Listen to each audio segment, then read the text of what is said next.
Tengah panas sekarang ni, orang duk bercakap tentang tanah Melayu. Semua bangsa ada kepentingan mereka tersendiri, termasuklah tanah air asal bagi sesuatu bangsa. Samalah juga dengan nasib tanah adat bagi masyarakat orang asli. Betapa pentingnya tanah Melayu kepada bangsa Melayu dan bumi putera di negara ini, begitu jugalah pentingnya tanah adat kepada masyarakat orang asli.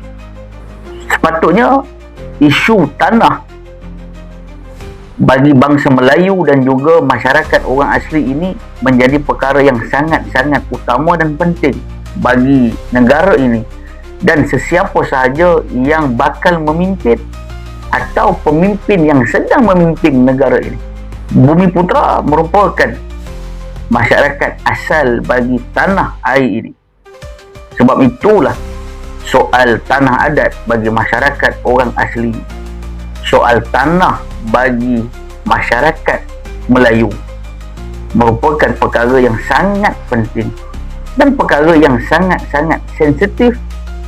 Bila mana tidak diuruskan dengan baik, maka suasana akan jadi panas seperti sekarang ni.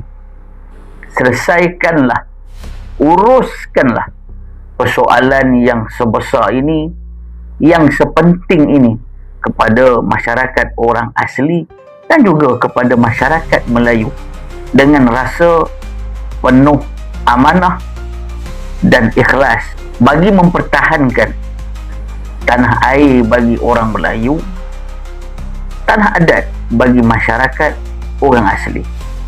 Moga-moga ada manfaat dapat